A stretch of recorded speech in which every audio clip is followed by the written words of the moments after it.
All right. So this is As It Is. Talks given by Tulku Urgyen Rinpoche. Transcribed by Lama Eric Pema Kunsang.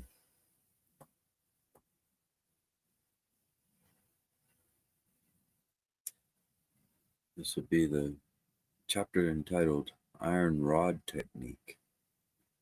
I think they have that technique in Zen, right? They hit you with an iron rod for not standing still enough. Or if you start to drift off, and then you get to soothe the temple.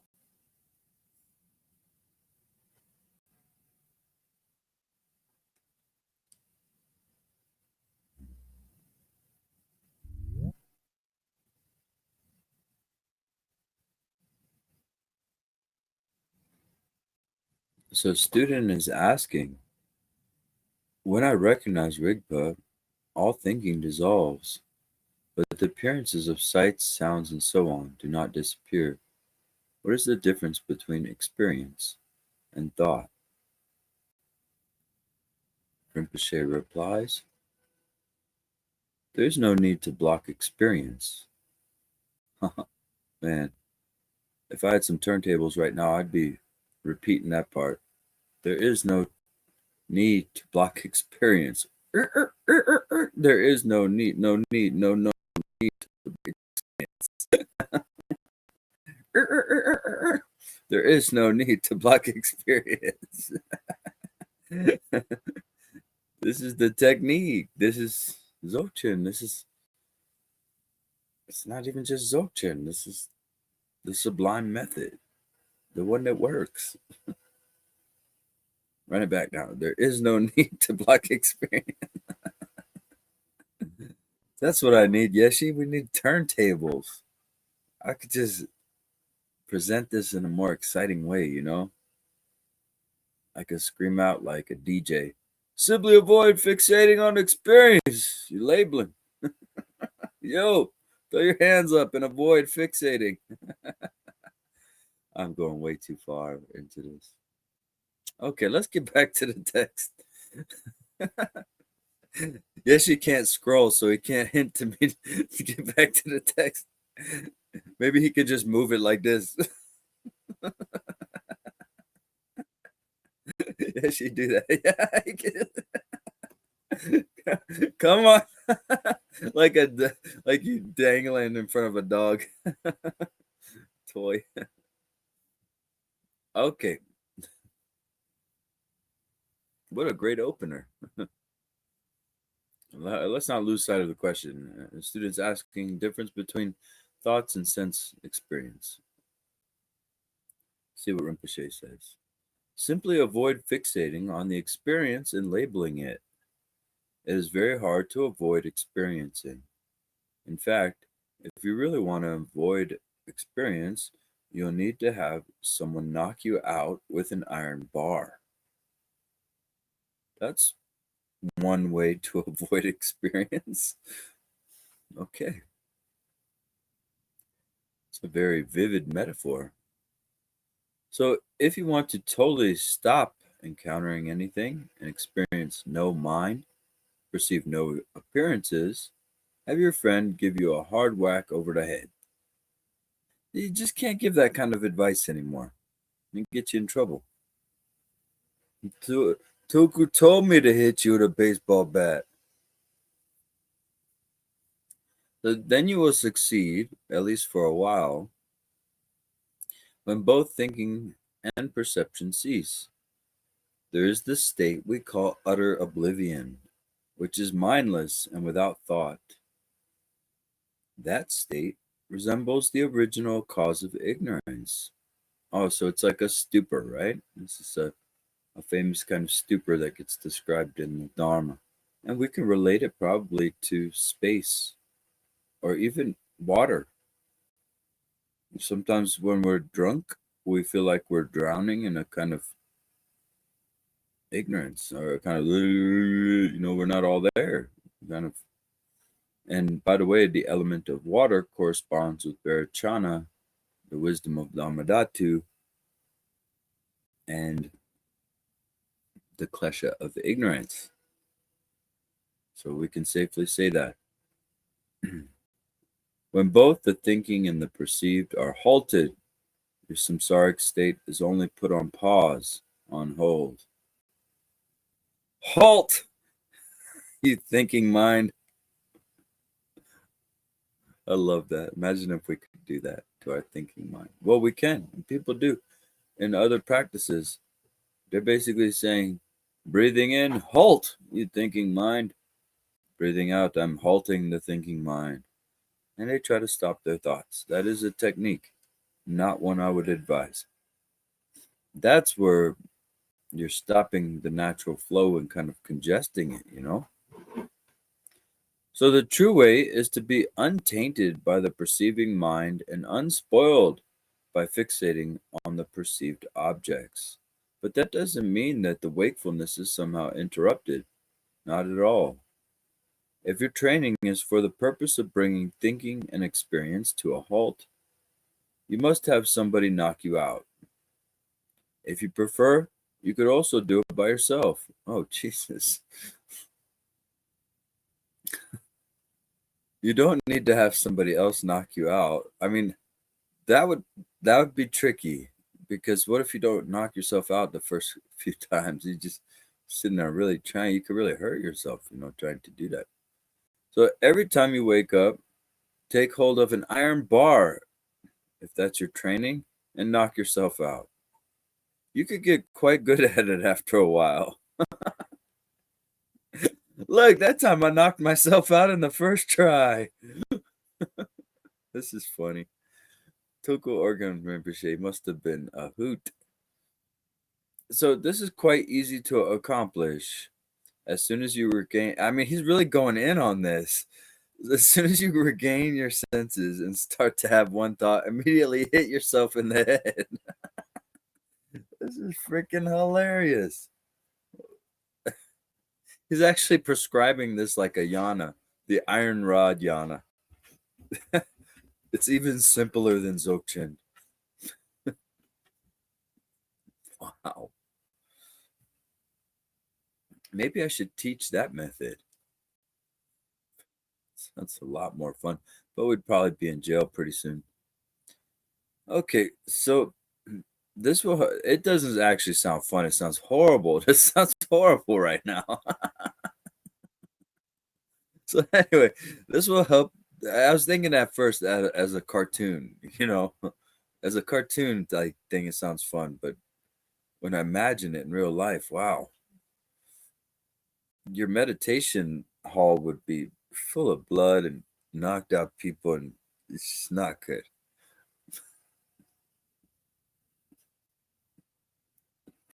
This Tulku Urgyen Rinpoche, I'm easy to crack up, and he's got me. So this will help you to reach the ultimate stupidity. This was the pointing out instruction for the stupid state of complete oblivion. He picked the wrong one, and my dogs woke me up with some really goofy stuff they were doing, and now I'm just crying. I'm laughing so hard at this text. The pointing out instruction for the stupid state of complete oblivion. It sounds so much easier than Dzogchen.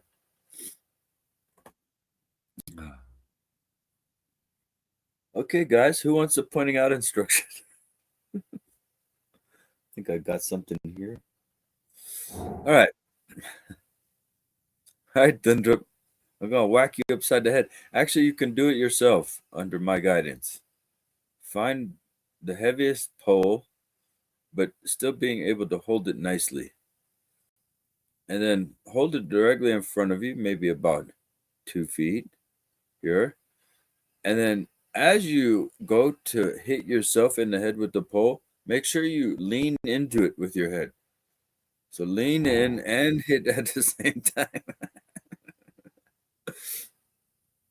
And if you can hit right in the center, that way you'll get knocked out faster. And make sure you fall in a good place, right on your meditation cushion, okay? The thing is, you could do this. You could actually start a religion doing this, and people would follow you. Yeah, we're very impressionable.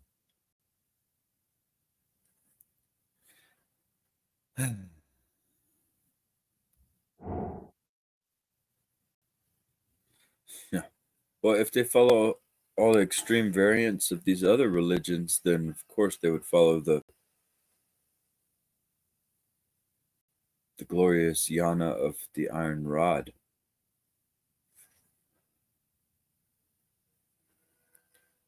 All right. So, experience, such as a physical sensation and the thought about that experience, occur in combination. For example, if somebody puts a needle, God, what is going on? Yeah, he's talking about needles in your skin now. Why can't he give like more peaceful examples? Like he must have been really frustrated or something at the time. Wow, this is the third violent example we've had, a third violent metaphor that actually kind of turned. I don't really like it. It's kind of funny, but it wouldn't be my preference because after 11 years or so in the meditation game, I've learned how sensitive people's minds are to the words you're using. Like if somebody sticks a needle in your eyeball, let's just imagine that for a second. You know, geez, man. All right, I'll continue. But if there's one more violent metaphor, we're dropping this text. This is just getting too much. All right, I feel like I'm dishing out violence or something. Or like scaring people here. So, for example, if somebody puts a needle in your skin, the thought "it hurts" arises, triggered by the sensation. Physical sensation can be present anywhere on the body. When you touch yourself with the needle, don't you know it immediately? It is quite easy to point out what the sensation is.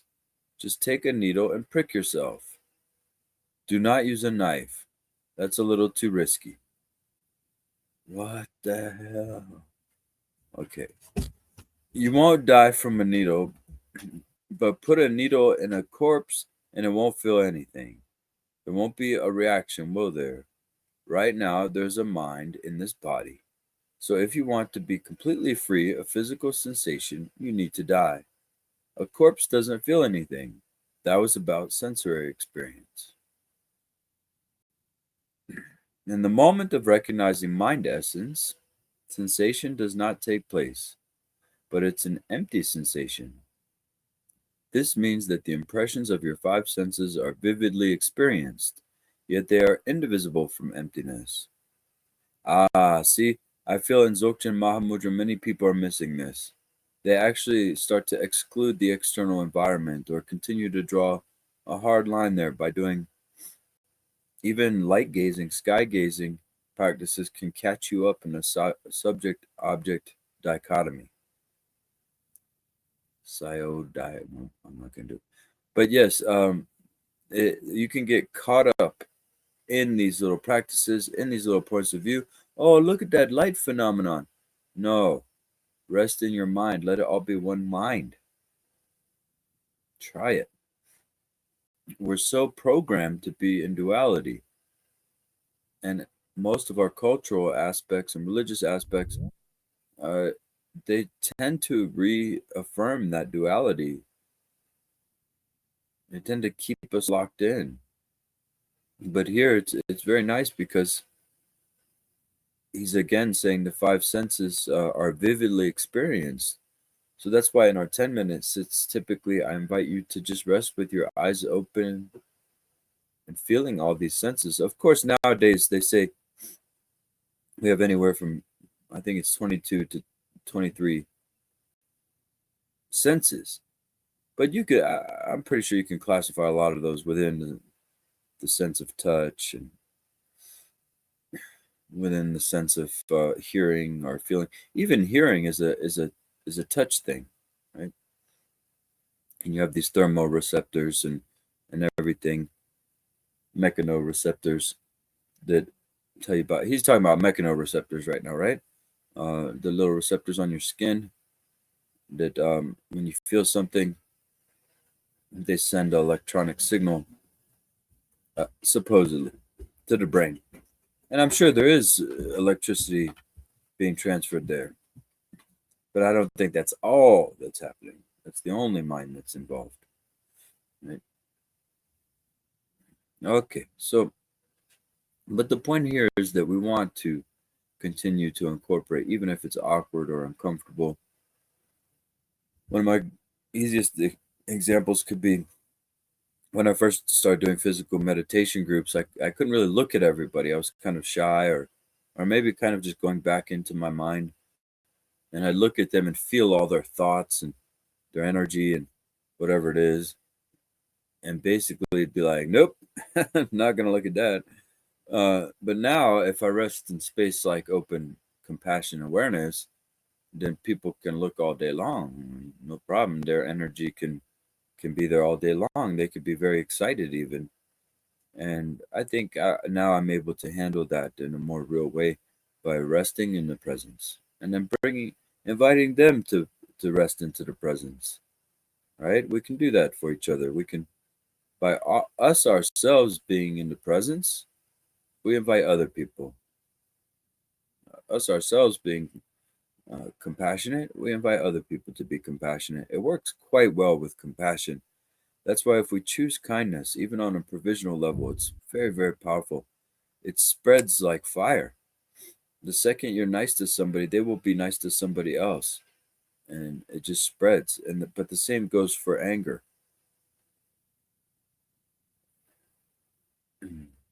So they don't get interrupted. They are still felt, still fully experienced. Ah, very good highlight, Yeshe. Yeah, and this is, can you see now why dreams are great for Dzogchen? Because you're actually just sitting there feeling it, thinking it, being it.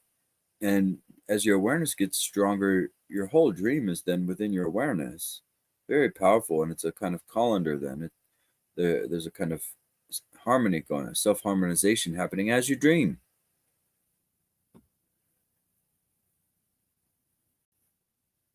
And that self-harmonization, self-resolution, self-liberation, however you want to call it,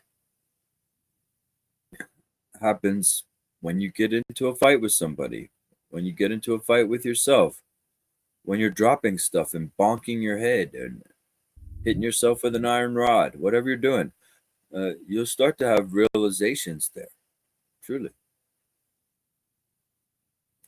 So, so whatever occurs to your eyes is called empty sights or empty appearances. We call them translators. I think I prefer. So whatever occurs to your ears is empty sounds. For your tongue, empty taste. For your nose, empty smell and empty boogers. You don't need, so you don't become totally vacant, a void. There's still sensation. There's still experience. Ah, very nice. And that's why that word void is not my favorite preference for translating. For example, they called uh, Eva uh, Eva Namir Durge, the translator, called Bindus or Tigle void focus. That's an oxymoron. Okay, so if you want to be totally free of sensation, just turn into a corpse. On the other hand, one can experience sensation and not hold on to that. That's perfectly fine. See, everybody, you can stab yourself in the eye with a needle. It's totally fine. So the vital point is this: it is impossible to fixate while seeing the essence. At the same time, there's a knowing of whatever takes place. Whatever is seen is empty sights, whatever is heard, empty sounds. At that moment, there is no fixating. While not seeing the essence, the empty quality is missing, isn't it? In the moment of seeing empty essence, and we can think of that as empty cognizance, nature of our mind. They're using essence here. Perhaps I thought they were using the word essence because it encompasses nature and essence, but now that they're calling it empty essence, it doesn't make sense again. Because you could say empty nature, and that would make sense to me. So in the moment of seeing the empty nature, there is no attachment, no clinging, and no fixation, yet there is knowing. The five senses are wide open. Everything is vividly clear. Here's a profound statement. Here's a profound statement. Utterly awake, with the five senses wide open, utterly open, with unfixating awareness. Yeah, and hopefully some of you are accessing that. I know this is the subtle world. This is the world of the enlightened mind. I'm starting to be convinced that most people don't even want it. Samsara's fun, man. I get it. Eat your steaks, smoke your weed, and drink your alcohol. Do what you gotta do. I get that. I totally do. That's why I would never try to convince somebody to practice Dzogchen or convert them.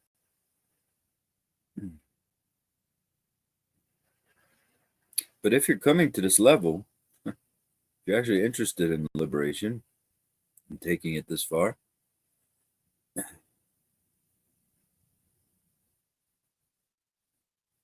there's a huge contrast between resting here in pure presence, unfixated, and having experience. You're not dead. So there's a big difference between that and then being stuck in your thought patterns. Being stuck in your thought patterns is a good way to, it's like you're stuck on an app. It's like you're playing with a game on your phone. It's a good way to distract yourself out of presence, you see? So yeah, they're fun, just like games on your phone are fun. But picture this, you're always on a game on your phone. You can't get out of the game. So yeah, while it's fun sometimes, go enjoy.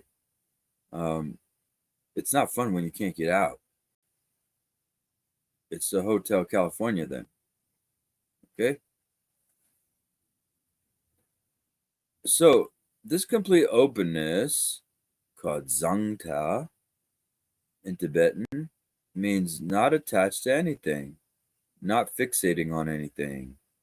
This is precisely the opposite of an ordinary person's frame of mind that clings to and fixates on everything. See? You're clinging to your thought.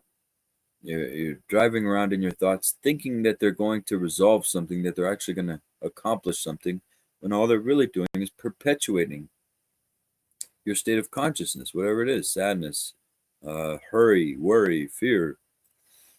All these things are being perpetuated by some thought. I hate my parents. I hate life. I hate the politicians, the religious leaders. These are all thoughts that we carry around and we play with them like a little phone app. And while we're playing with the phone app, we're missing pure presence, pure wakefulness. And that's not something you can control from my point of view. If you have a habit of being in your thoughts, it's going to happen. But if you can trust the group, trust Dzogchen, trust if you find a decent teacher out there, trust me, trust whoever you can, that if you continue to immerse yourself with diligence and stuff like that, with the gentle discipline, then you can break out of the thought world. Yes. And you can live and die happy, or at least live and die free, which to me equates to happiness. Even when I'm not happy, I'm happy. And I'm sure you can relate. You're okay with your sadness. You're not fighting it. And you're not perpetuating it unnaturally. That's why sadness can be beautiful. Empathy. It's just empathy and oneness. That's what sadness is.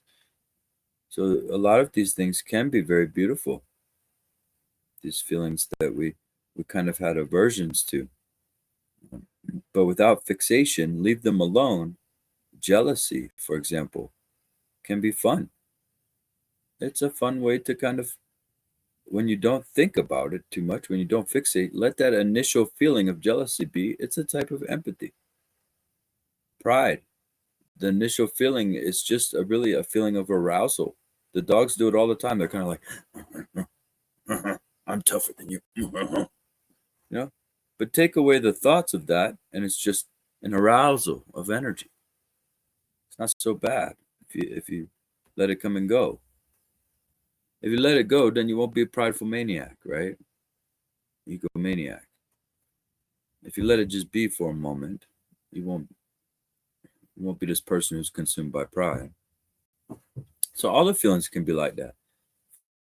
Falling in love, desire, even angered, feeling your body, how alive it is when you're angry, but not when you fixate and perpetuate it unnaturally. So here we have a very fine line between a stark contrast. So the openness of Rigpa, the openness of a yogi who has zero fucks to give. Probably shouldn't have added that in there. But anyway, the openness of Rigpa, the openness of a yogi, does not fixate on anything. It does not hold anything. We need to grow used to this type of openness. Your five senses are wide open. By the way,